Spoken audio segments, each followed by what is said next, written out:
Hey, so I've gotten some comments lately on some of my videos, people saying, hey, Steve, how does what you're advocating, the Austin swing or the Austin pivot, how does that vary from the stack and tilt type of swing? Well, right after this, let's get into some of the commonalities, but of course some of the big differences between these two swing styles. So if you want to see the difference, stay tuned.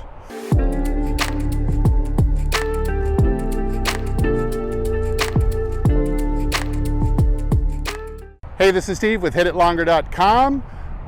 I'm continuing my journey to hit it longer and straighter than ever before, and it is working. I'm getting better. It's a long journey. The journey never ends, but it's fun to move along it. Hey, if you'd like to hit it longer and straighter and have some more fun with your game this year, then join me. Hit the subscribe button, like this video at the end if you got some benefit, and leave a comment down below. Okay, just to show you the difference in the movements of both swing, I've laid down a stick in the center of my stand so you can see where my body mass is relative to the stick. So if I just stood here in anatomical position, you'd say my navel is on the yellow or the orange line, and I've got 50% of my weight on either side of the club. So I'm in a neutral position. The first question I get is, hey Steve, you tend to advocate with your bump this way that more weight and mass of your body starts at address on the forward side of the stick. Does this mean your swing is like stack and tilt?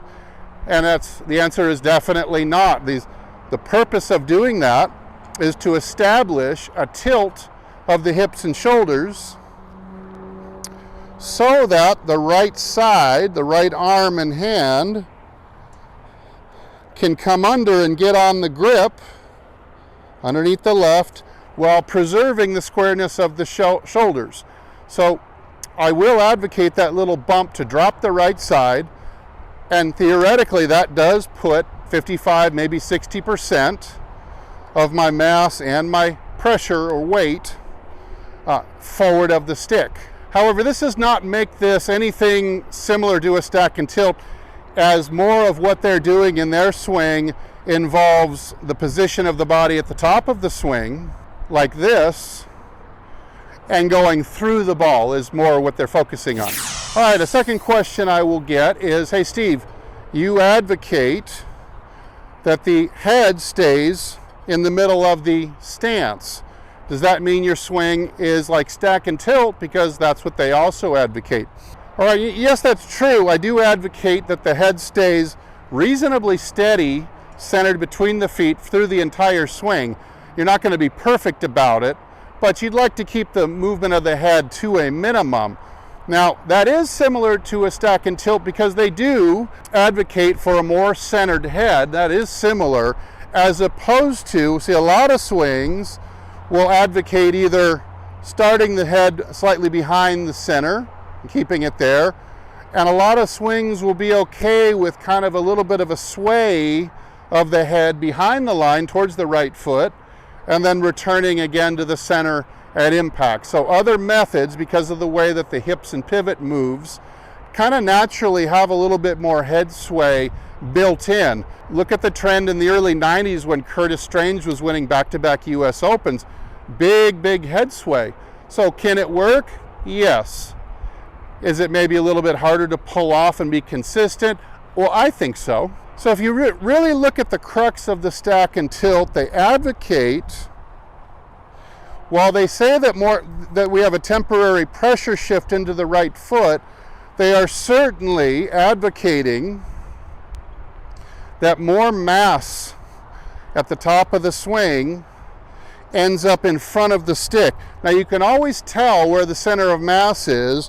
You can see where the V is, where the legs meet the crotch here. We have this V shape, and in all their pictures you see the V shape is on the forward side of the stick.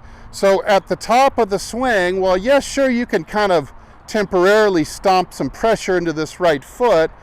The mass, or more of your body's mass, is a bit more on this side of the stick. Now conversely in the Austin swing, and this is where it branches off and it's completely the opposite of a stack and tilt, not even in the same family whatsoever, is that in the Austin swing, we're trying to get all the mass of the body with this pivot, placing the knee on the center line, trying to get as much mass of the body behind the center line as possible. So as I wind up like this, the only mass of my body that stays on the forward side of the stick is my lower leg and my lower left foot.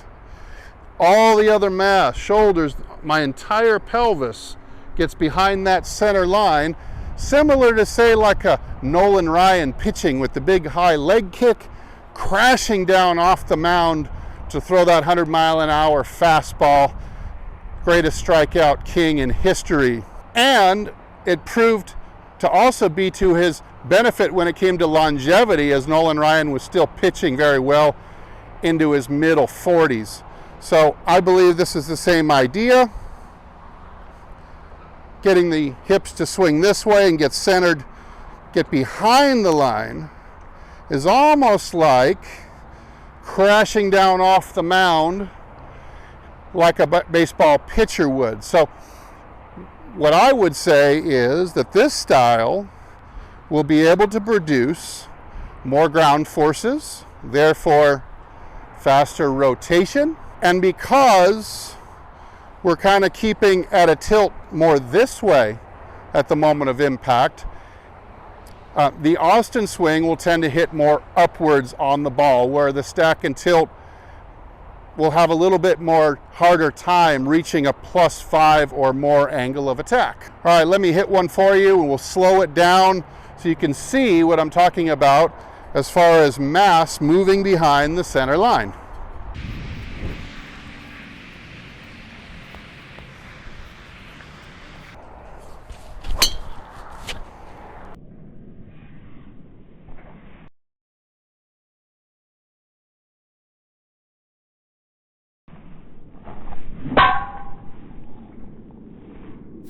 So you can see in the slow-mo there how I moved my hips.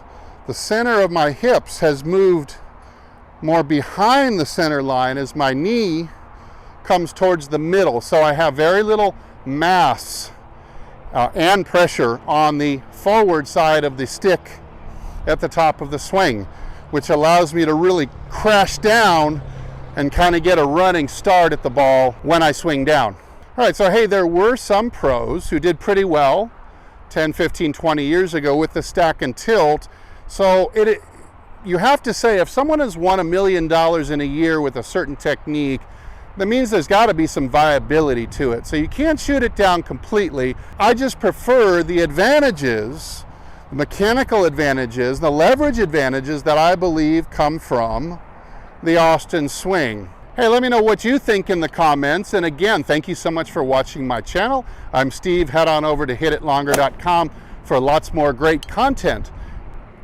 And as usual, I'll see you in the next video, or I'll see you longer and straighter down the fairway. Take good care.